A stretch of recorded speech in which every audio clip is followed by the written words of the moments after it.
Так, Видеокейхенен. Добрый вечер, уважаемые подписчики. Вот сейчас еще чуть-чуть подождем. Давно не выходил в эфир. Всем привет. Давно не общались. Здравствуйте. Сегодня в прямом эфире хотел бы обсудить вопросы, которые вы мне задаете. Прежде чем начать на вопросы, хотел бы обозначить вот несколько важных вещей, которые сейчас происходят в окружной администрации. Хотелось бы остановиться на нескольких моментах. Первое, значит, мы сегодня хотим отфиксировать то, что успешно завершен строительный сезон. По всем мероприятиям, которые стояли в рамках деятельности окружной администрации, мы сделали все свои планы. Конечно, самый большой объем работ у нас был на дорожное строительство. Мы в этом году побили абсолютный рекорд. Силами окружной администрации мэрии сделано 49 километров 300 метров. И еще добавок к этому на территории окружной мэрии, города Якутска, городского округа, силами управления дорог республики сделано почти 12 километров. Итого 61 километр дорог в этом году сделано на территории города Якутска, что, безусловно, является для нас отличной новостью. Также у нас в этом году начата обширная программа дворовых территорий, тоже все закончили, установили везде новый асфальт, новые детские площадки, 15 дворовых территорий. На будущий год мы заходим еще более амбициозно, об этом сейчас чуть позже затрону. Вчера состоялось заседание Якутской городской думы, сессия, на которой принят в первом чтении бюджет города Якутска, определены основные его показатели. Так, бюджет города Якутска растет, у нас растут наши доходы, растут, соответственно, наши вложения в развитие города Якутска. На 13% бюджет вырос города Якутска, соответственно, мы сделаем еще больше для того, чтобы город Якутск становился комфортнее, удобнее для всех жителей города Якутска. В целом в бюджете города Якутска мы вносим следующие важные для нас показатели. На будущий год мы будем работать по 35 улицам в рамках национального проекта БКАТ. Значит, мы в это дело общий километраж там порядка 35 километров. Среди них есть очень масштабные и сложные работы. Это по реконструкции, значит, у нас проспект Ленина.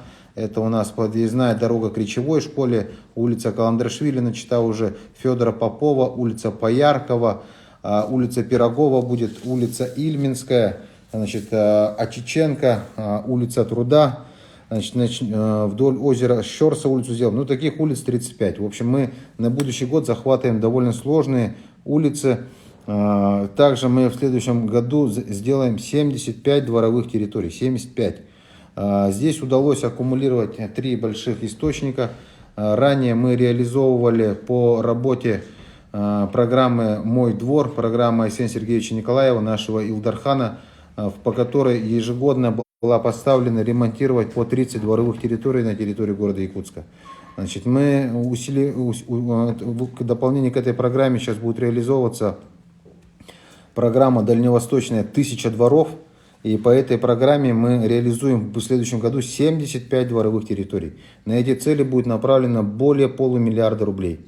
Это небывалый объем, это рекордные показатели абсолютно. Также в следующем году мы уже заходим на ремонт строительства 3 пристроев к школам номер 5, 12 пригородным и в Хатасах. Строим спортзал в Хатасах. Также сегодня вышли с экспертизы и будет подана заявка на капитальный ремонт 11 школ на территории города Якутска. Объем на будущий год колоссальный. Нужно четко выстроенные графики и действовать очень конкретно, четко по всем поставленным задачам для того, чтобы наш город реально становился лучше. Следующий год у нас юбилейный, 390 лет городу Якутску, 100 лет Якутской АССР. Безусловно, это большой праздник. И вот эти вот хорошие мероприятия, они дадут праздничное настроение и задел в развитии города Якутска. Мы зашли уверенно в отопительный сезон. В следующий момент мы с 1 сентября начали подачу во все социальные объекты. 6 сентября мы отапливаем жилой фонд. 28 октября 2021 года мы получили от Ростехнадзора заключение паспорт готовности, который говорит о том, что все объекты теплоснабжения все ресурсоснабжающие организации, котельные наши ресурсники соответствуют правилам безопасности, энергобезопасность, промышленная безопасность города Якутска обеспечена. Для нас, для северян это очень важно. Но ситуация с ковидом у нас остается очень актуальной. На сегодня принимаются все необходимые меры, но самая главная задача остается вакцинация. В целом я хочу поблагодарить население города Якутска. Мы являемся одними из лидеров по количеству вакцинированных людей на территории республики. Сегодня мы порядка 70% от плана уже вакцинированы, это 70% взрослого населения. Нужно продолжать в этом же темпе. К слову, там порядка 180 тысяч человек уже вакцинированы первым компонентом, так что нас больше, тех людей, которые хотят быстрее выйти из этой пандемии, вернуться к давно забытому, привычному образу жизни. Для этого нам нужно вакцинироваться. Вот не нужно впадать в истерию, которую пытаются развивать разные люди. Но нужно вакцинироваться, не надо вестись на всякие призывы непонятные. Вакцина спасала население планеты не раз, и вот в этом случае нужно идти по этому пути. Так, я думаю, кратко по основным задачам я рассказал. Давайте отвечать на прямой эфир. Так, отмотаю назад. Так, сейчас, друзья, давайте я минуточку все это промотаю и начну отвечать.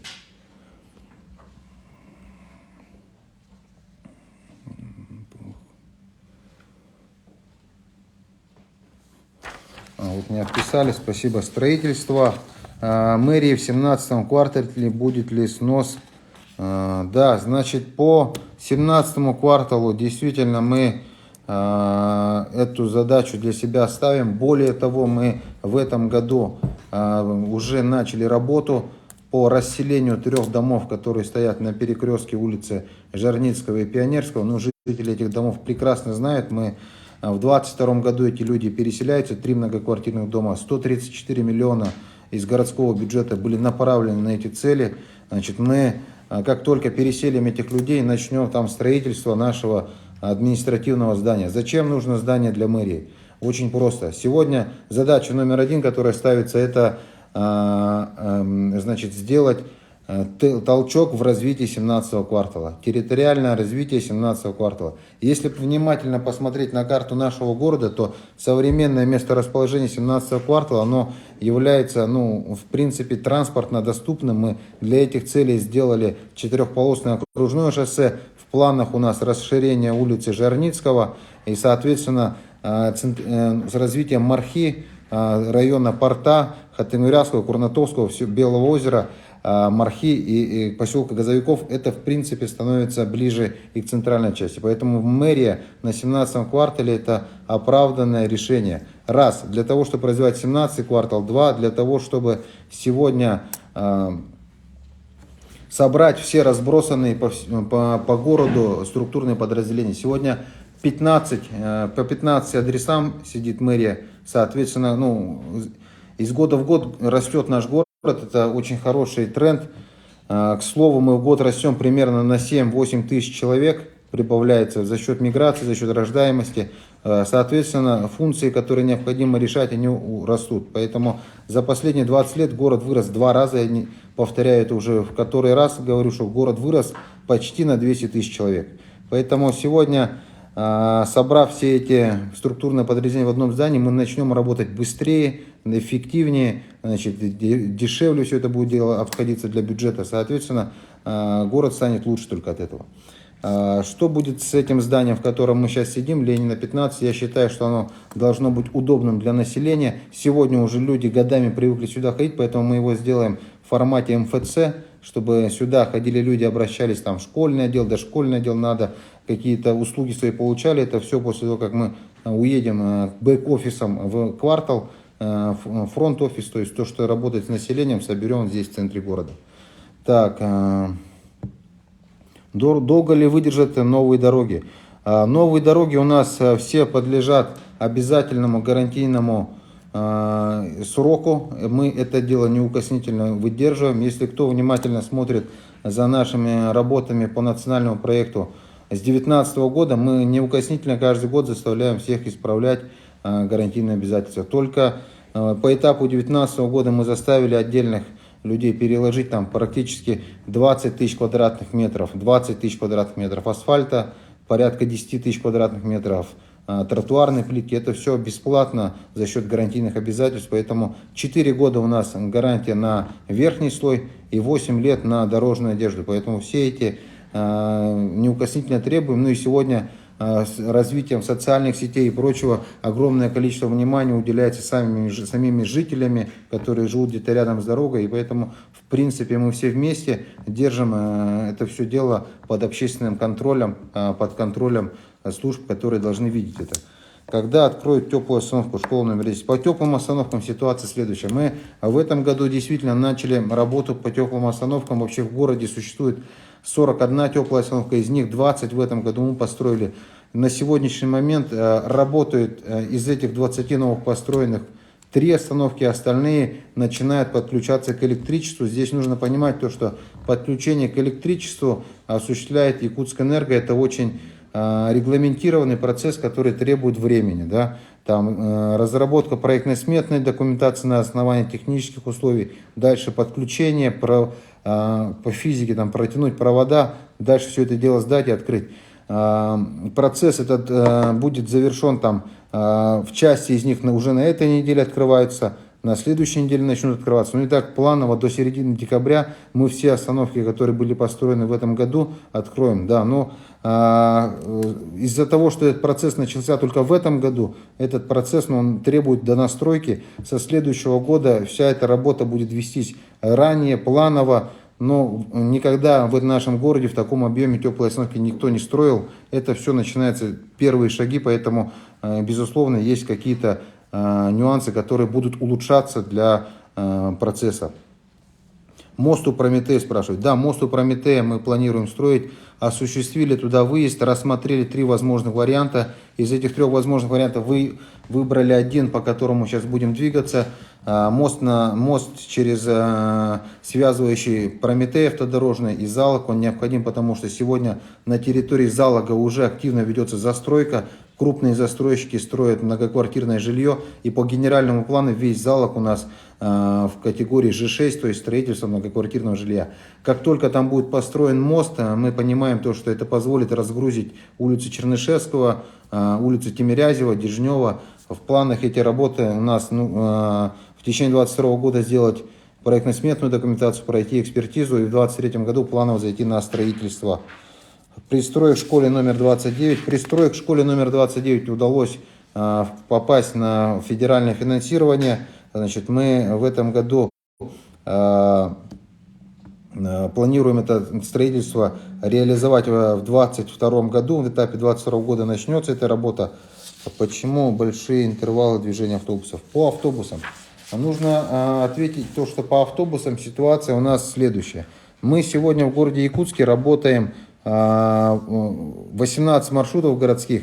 Все они были так или иначе появились на основании паспорта маршрута. Ну, простым языком объясняю как. Вот и предприниматель приходит, говорит, вот, значит, начну оказывать услугу, рисует маршрут, и по этому маршруту он начинает ездить. Он зарабатывает за счет того, что сколько людей он перевезет, и сколько денег он потратит на эту перевозку. Соответственно, чем больше людей он перевезет в одном автобусе, тем больше денег зарабатывает этот автобус. При этом, конечно, система выстроена так, что чем меньше автобусов ездит, тем больше людей в нем находится, тем выгоднее и рентабельнее этот маршрут. Это нужно менять.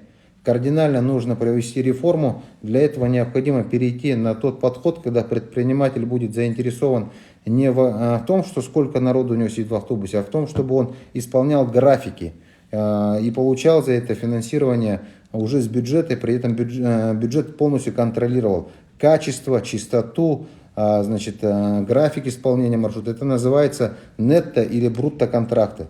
Это все уже работает в крупных городах, в Новокузнецке, в Питере, в Москве. Мы сегодня планово движемся к этому. Сегодня действующие маршрутные автобусы работают на основании договоров, которые действуют у них до 2023 года. В следующем году по обновлению автобусов мы работаем в партнерских отношениях с «Союзавто». Часть автобусов мы закупаем для ИПАК. К слову, 55 автобусов мы закупаем для ИПАКа. Значит, 10 автобусов закупаются для осуществления деятельности по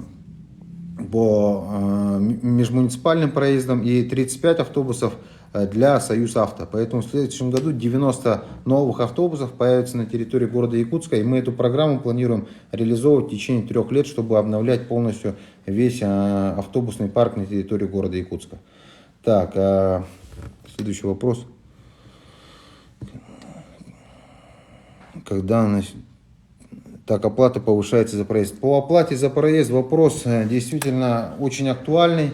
Мы посчитали следующим образом. Мы рассчитали полностью, сколько стоит средний тариф, исходя из оплаты карточкой, безналичной оплатой, там спецльготные тарифы. Получается 23 рубля 84 копейки. Сравнили со всеми городами на Дальнем Востоке. В городе Якутске самый дешевый проезд на общественном транспорте. Поступает много жалоб со стороны жителей. Поэтому, значит, здесь на этот вопрос мы будем обсуждать и смотреть экономическую модель каждого автобуса, каждого маршрута и пересматривать его. По увеличению стоимости оно должно быть очень аккуратным, не должно быть никаких резких рывков, но оно должно оправдываться только тем, что вот повышается маршрут, стоимость на оказание услуг по маршрутному транспорту, перевозки. И в том случае, только если обновляется этот автобусный маршрут, увеличивается количество автобусов и график уменьшается. Вот как метро в Москве ездит, также должны автобусы в городе Якутске ездить. Не должно быть там то, что они 15-20 минут стоят ожидать. Для города Якутска это неестественно. Возвращаясь к теме автобуса, вот спрашивают здесь по Устах Избекова. По Устах Избекова отвечу следующее. Больная тема, очень серьезная тема. Проведены были работы по организации разворотной площадки, поставили автобусные карманы, павильоны, значит, перенесли столб. И опять, значит, не получаем согласования ГИБДД на сегодня на открытии этой улицы. Поэтому позавчера собирал Союзавто, 15 маршрут ГИБДД здесь в мэрии, провели совещание. Ну, вот, надеюсь, просим ГИБДД поддержать, дать на зимнее время хотя бы нам осуществлять там перевозки. В случае согласия, там маршрут согласен, 15 лет ездить. А в следующем году мы полностью асфальтируем улицу Устах Избекова до разворотной площадки, чтобы она соответствовала всем стандартам.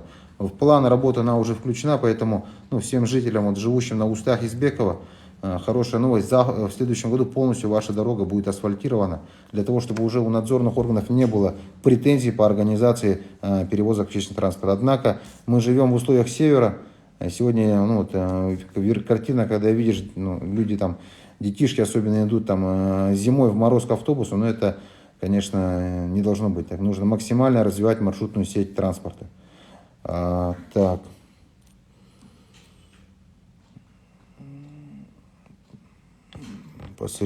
Когда будут пассажирские автобусы следующего года, сказал, мы планово обновляем.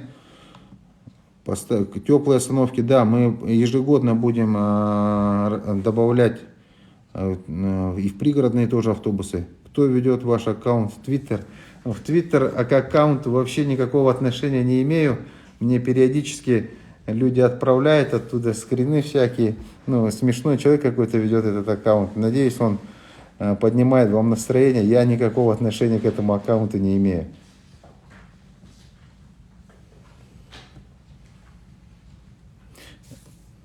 Теплые остановки ответил. До середины декабря все заработают. Так.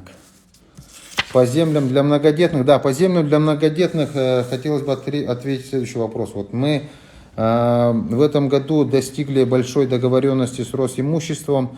Нам передано 2 земельных участка на Намцирском тракте и на Вилюйском тракте. Там порядка 2000 земельных участков получается. Сегодня ведутся все плановые работы. И в 2022 году мы начнем уже проводить жеребьевки для того, чтобы уже передавать людям земельные участки. Но здесь нужно понимать то, что мы не должны передавать просто пустые земельные участки. Мы сегодня должны планово провести работы по организации дороги, по организации всей необходимой инфраструктуры.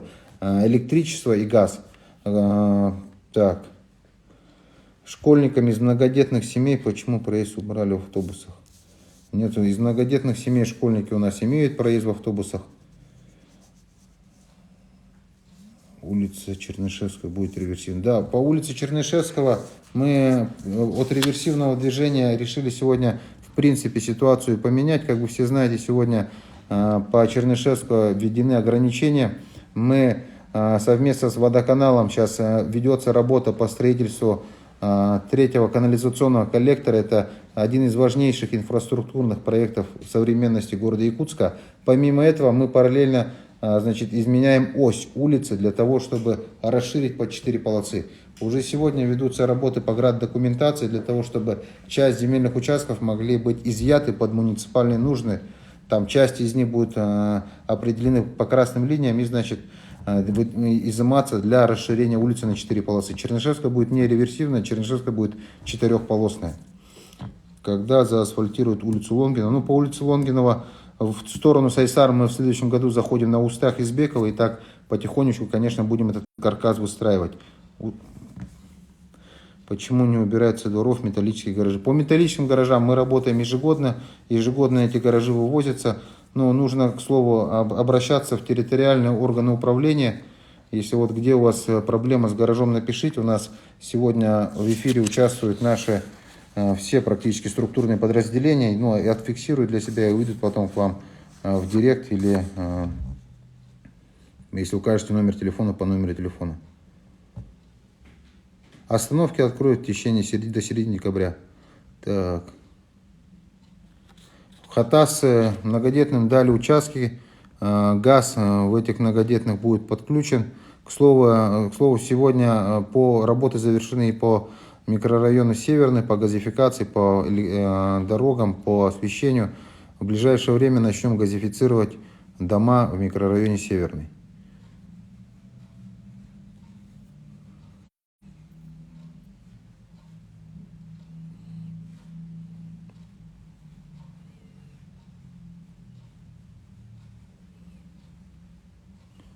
Так. Вопросы.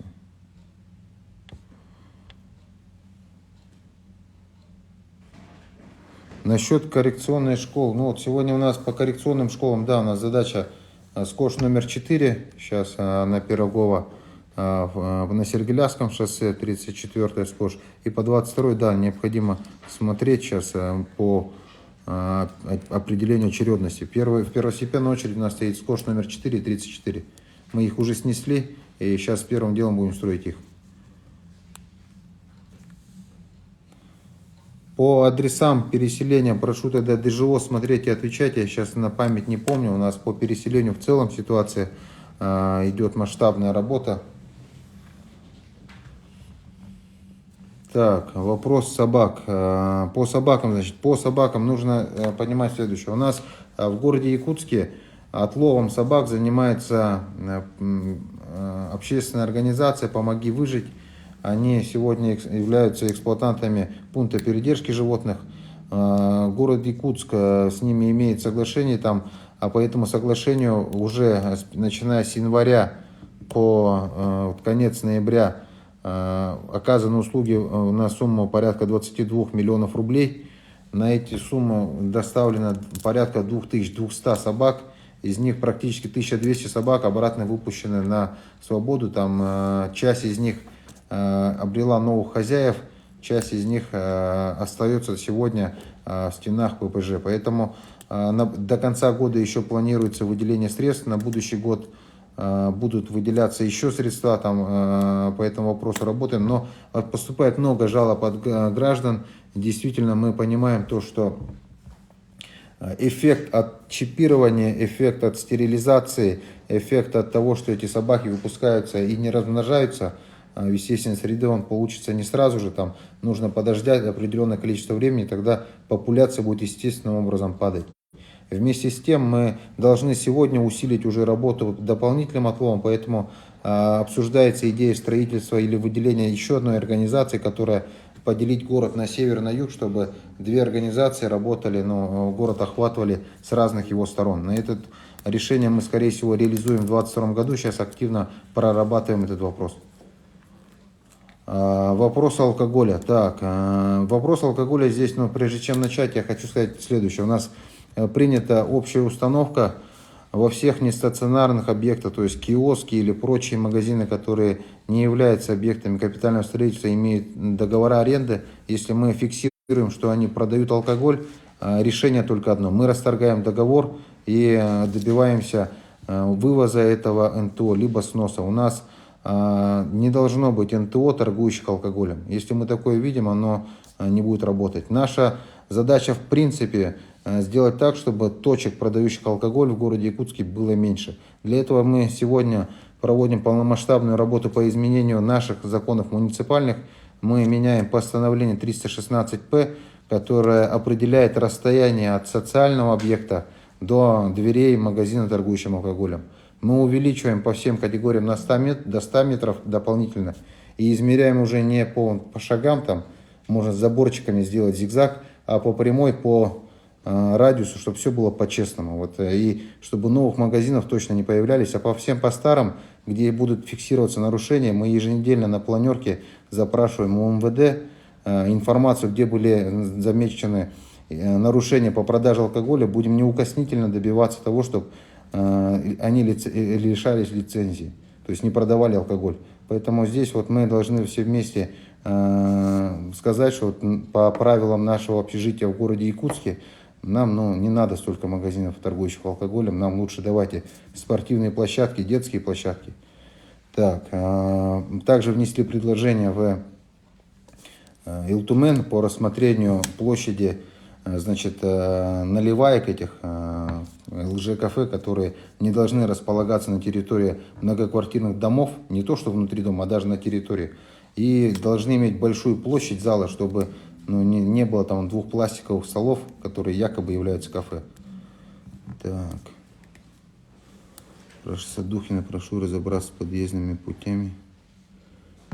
Так, здесь прошу тогда фиксировать все наши структуры по вопросам, прошу отслеживать. Поступают частные вопросы там по определенным адресам. Здесь уже в рамках управы структурных подразделений прошу смотреть.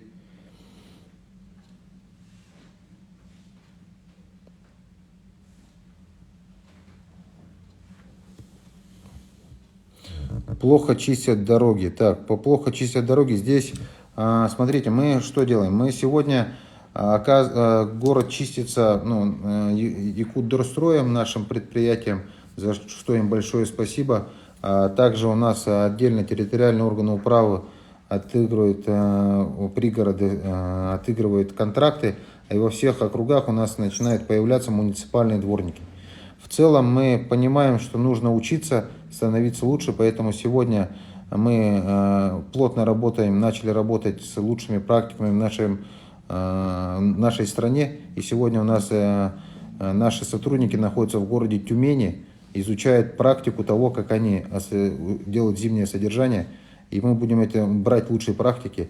И помимо этого мы запустили большую программу по обновлению техники.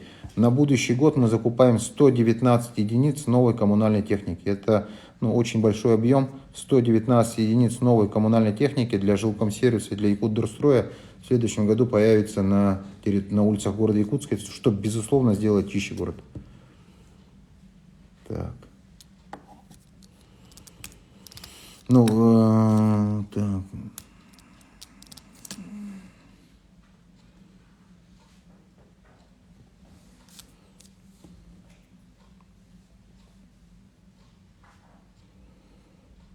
Так, всем, кто кытат, молодец, спасибо большое, спасибо вам за слова поддержки, буду стараться, и будет стараться вся окружная администрация, чтобы мы достигли всех целей, которые поставили в нашей избирательной программе. Почему не сносятся аварийные дома, адреса которых в длинном списке мэрии? Для чего вводите в заблуждение? Так, здесь нужно понять, что мы никого не вводим в заблуждение. Нужно понимать следующую вещь. Признание дома аварийными. Вот, чтобы все понимали, сегодня реализуется второй этап на территории города Якутска. В него попало 165 многоквартирных домов. Это те дома, которые были признаны с 1 января 2012 года по 1 января 2017 года.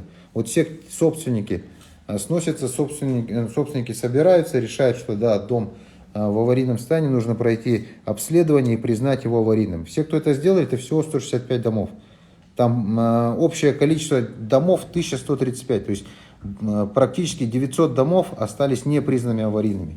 Мы, начиная уже в третий год, для себя, 2 года полных, для себя приняли решение, что посмотрели, а в чем причина, люди не признают дома аварийными. Оказалось, что для многих скинуться деньгами даже там по 3-5 тысяч – это большая проблема. Большая проблема собрать всех жильцов, объяснить, зачем это надо делать.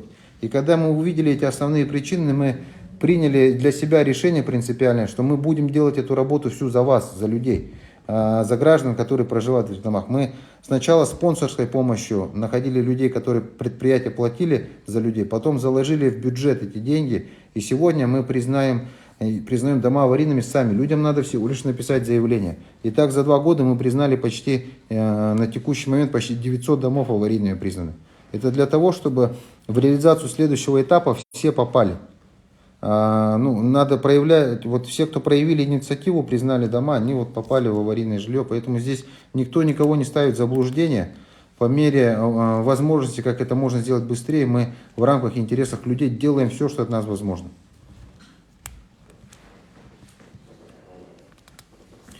Покусала собака в районе РБ-2, но я прошу обратиться, пожалуйста, РБ-2 собака. Мы посмотрим этот момент, почему проспект Ленина зимой. Ну, смотрите, здесь очень много мнений разных, почему зимой, когда будет асфальт, ждут асфальт минус 30. Нет, конечно. Вот для всех тех, кто живут в городе Якутске давно и понимают, это не все понятный вопрос. Дело в чем?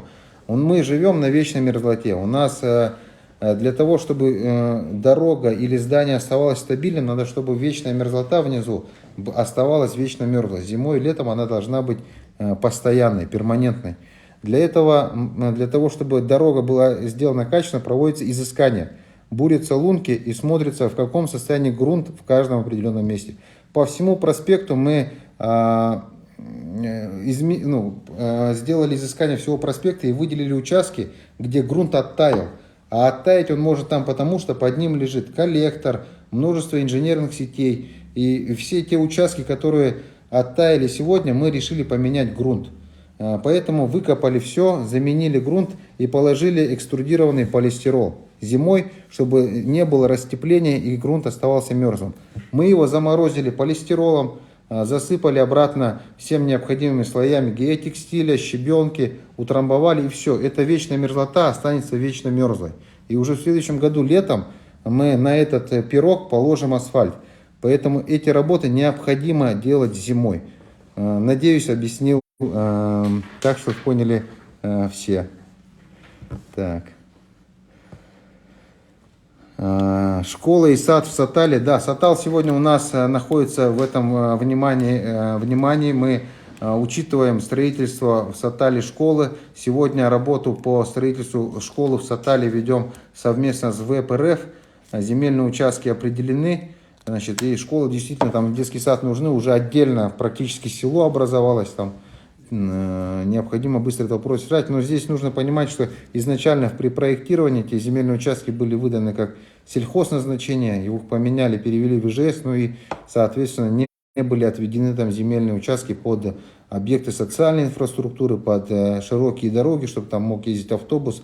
Вот это вот все необходимо было исключить, и поэтому перевод, там задают часто вопросы, перевод сельхозучастков, он должен быть исключительно с учетом всех регламентов, для того, чтобы нормальное развитие потом было. Многодетным в этом году выделим земельные участки, планируем порядка 2000 земельных участков выделить.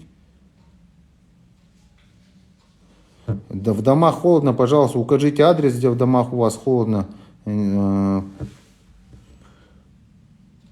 Пояркова тоже по принципу пирога делали. Ну, смотрите, здесь с точки зрения бугорков нужно понимать, что у нас в любом случае под полотном дороги находится вечная мерзлота и есть ряд факторов, которые ведут к ее деградации. Где-то протечки инженерных сетей происходят, где-то проходят какие-то процессы, которые разрушают сами к эрозии приводят. Поэтому это жизнь, и поэтому здесь нужно очень пытаться при ремонте сделать все максимально качественно, своевременно обслуживать. Вечная мерзлота по разным причинам может деградировать. Судьба деревяшек на улице Гагарина. По улице Гагарина мы сейчас рассматриваем комплексное развитие территории для того, чтобы их снести. Так. Кузьмина на 203-м микрорайоне в конце улицы Ларионова нет освещения, очень опасно ходить пешком, машины. По 203-му микрорайону на улице Ларионова, смотрите, улица Ларионова будет, значит, дальше построена улица Ефимова, Василия Ефимова, значит, это улица соединит, закольцует 203-й микрорайон и выйдет на Чернышевского. Мы, к слову, сегодня сделали уже делаем проект, и основным сегодня сложным моментом является, если заметите, вот на Чернышевского стоит желтого цвета большое здание, являющееся там тепловым пунктом Якутсэнерго тепловых сетей. И по трассировке нам нужно перенести это здание для того, чтобы улица Ефимова прямо выходила на улицу Ярославского, и у нас тогда возможность появилась бы обустроить там хороший перекресток. Мы на следующей неделе собираемся вместе с Якутскэнерго для принятия принципиального решения, что делать нам с этой задачей. Если, надеюсь, эту задачу мы сможем договориться, и Русгидро в рамках своей инвестпрограммы перенесет. Если нет, будем принимать решение, но в крайнем случае надо будет делать там круговое движение. Купили участок, попал в зону затопления. К слову, вот закончу по Ефимову. Ефимову улицу мы реализуем, там в 2023 году она полностью будет построена. Так, купили участок в зону подтопления. По участкам, попавшим в зону подтопления, у нас, к сожалению, сегодня попадает порядка 9 тысяч земельных участков, и мы сегодня ведем следующую работу. Что такое зона подтопления? Вот есть показатель того, что может произойти потоп раз в 100 лет, который затронет территорию. Поэтому на этой территории нельзя сегодня строить ниже какой-то высоты. Сегодня проведена масштабная работа для того, чтобы определить, правильно ли везде она посчитана, расчеты. Мы видим сегодня там ряд неточностей, поэтому будем проводить совместно с Министерством экологии корректировку, и какие-то земельные участки выйдут в рамках этого отчета. Дальше мы смотрим по регламентам, которые необходимы для разрешения строительства. Если там возможно будет изменения добиться законодательства, мы будем это делать. А также принципиальным решением, как уйти от зоны подтопления, является строительство берегозащитных сооружений. То есть по-простому дамбы, которые необходимо построить полностью от Табаги, старой Табаги, практически до села Тулагина. Это задача очень сложная. Мы по этому вопросу ведем постоянную работу под кураторством председателя правительства Андрея Владимировича Тарасенко. И для того, чтобы эта работа была направлена системно, в этом году Министерству экологии выделено 72 миллиона, чтобы они провели предпроектные работы НИОКР по исправлению русла реки под Якутском, проведению дноуглубительных работ. Эти работы будут являться предпроектными для того, чтобы ответить на вопрос, достаточно ли будет провести и проводить постоянное дноуглубление, значит, исправить какие-то там острова, выпрямить русло, чтобы весной лед спокойно проходил и не было затопления территорий. Улица Пирогова. По улице Пирогова мы ремонт делаем полностью в 2022 году. Система водоотведения, тротуара, освещения, капитальный ремонт. Насчет асфальтирования дачных дорог. Асфальтирование дачных дорог пока рано. Мы сначала асфальтируем дороги, по которым у нас ездит общественный транспорт, и асфальтируем дороги, которые являются каркасом, связывающим там объезды районов. Допустим, в этом году Ивана Кульбертинова связала ДСК с птицефабрикой. Старопокровский тракт, как альтернатива проезда по Покровскому тракту. В следующем году СОТ птицевод и речевая школа. Также вот окружное шоссе, конечно, безусловно, дало огромный эффект в развитии города. Петра Алексеева, какой вопрос там был, не прочитал.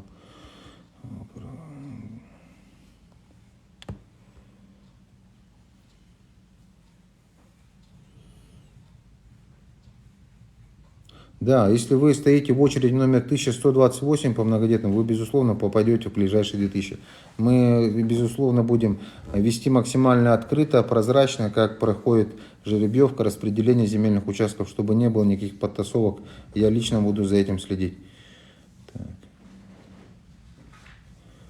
Вот как только там все последние получат земельные участки в очереди стоящие, сам подам заявку. Для себя такое решил тоже, как многодетный отец.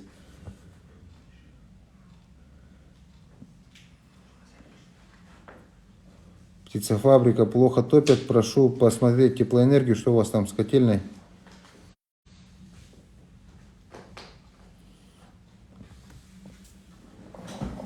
В строительном округе очень много бродячих собак. Когда примете меры? Ну, по собакам ответил. На будущий год мы будем рассматривать усиление второй организации, которая параллельно там организация, действующая сегодня, будет работать над тем, чтобы быстрее собак становилось, там, оказывались услуги по их стерилизации. Многодетный энергия деревер, то был агентство земельных отношений, документу мире полохатна на хинюхипет, киен учертен катер. Алтын жаки керен учрак, который улжен учрата варта астантын учрак бытнын участокта берилер.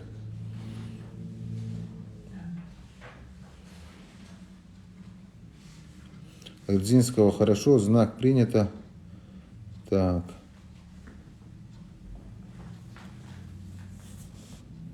Новогодняя елка будет включена 1 сентября на площади Орджоникидзе. 1 декабря, прошу прощения, включим ее на площади Орджоникидзе. Пройдет это сейчас в рамках ограничений по ковиду в онлайн режиме. Так.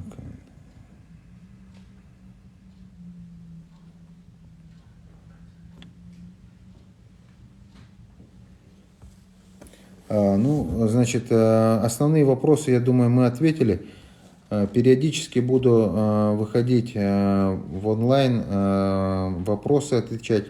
Буду также в рамках освещения деятельности окружной администрации каждую неделю будет выходить один из заместителей, освещать вас о той работе, которую мы принимаем, о стратегических вопросах, которые рассматриваются. Ну и по текущим вопросам будем видеться и отвечать в таком формате, ну, по крайней мере, раз в месяц мы точно это будем делать.